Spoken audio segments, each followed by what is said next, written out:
So today, joining us live at the Eduscope Voice Studios is a highly valued resource person. And I have a very strong profile of the guest who is joining with us today. So let me dive into that profile itself. And he is currently the Pro Vice Chancellor Academic at Sri Lanka Institute of Information Technology. And he is also Professor Emeritus, University of Moratuwa, and the former Deputy Vice Chancellor at University of Moratuwa. He is a chartered engineer of the Institution of Engineers Sri Lanka, corporate member and a past president of Sri Lanka Energy Managers Association, fellow and past president of Lanka Association of Building Services Engineers, fellow National Academy of Sciences Sri Lanka. He has served as a visiting faculty member of AIT, Thailand, and as a visiting professor at the Toyohashi University of Technology in Japan, and has been involved in the higher education and in the research sector for over past 35 years. He has also held a post as a member of the Public Utilities Commission in Sri Lanka, Chairman, National Institute of Fisheries and Nautical Engineering, member of Board of Directors, National Engineering Research and Development Center in Sri Lanka. He is none other than Professor Rahula Attalage. Professor, let me firstly thank you for accepting my invitation and being with us today despite your very busy schedule. So it means a lot to us. Professor, diving into the discussion that we are supposed to plan today, Professor, the education sector has evolved drastically over the past couple of decades, and we could see a significant increase in trends, especially given that AI has come into the picture over the past 3 to 4 years. Professor, in your perspective, what would be the key turning points and how has education evolved over the past couple of decades? Yeah.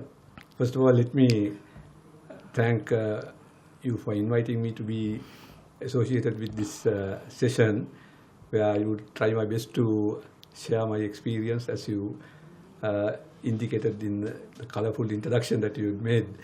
Right.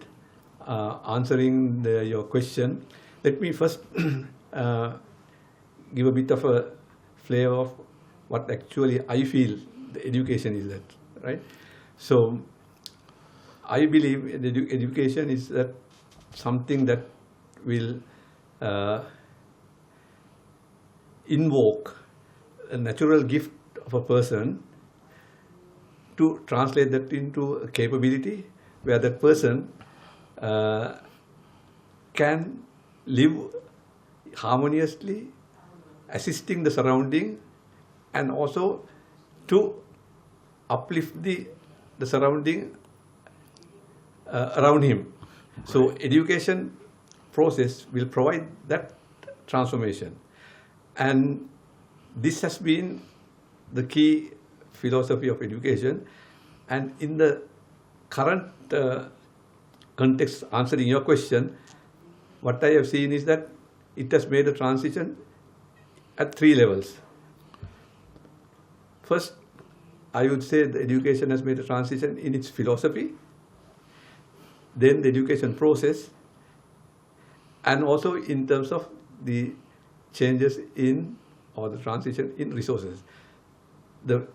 If I take the first one, the philosophy, how it has changed, is that, okay, earlier education was just an acquisition of knowledge, and then that knowledge is considered as a very valuable resource, and that gave the leverage to the person who has acquired the knowledge.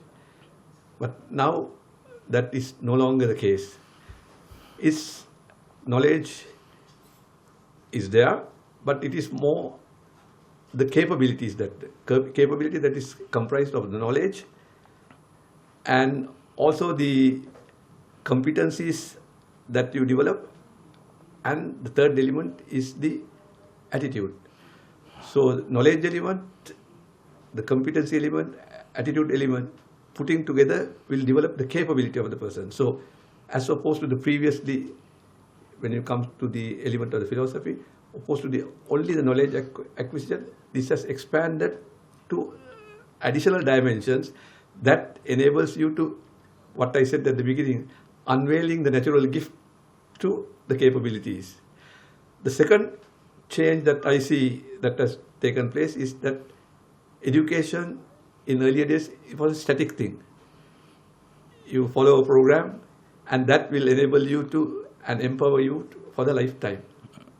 And now the education is not static, it is dynamic. It's with very short timelines or time constants. So as opposed to the knowledge acquisition, you have to be a person who is going to be a learner, who develop the learning capability for the lifetime learning. Got it. That's the change in philosophy.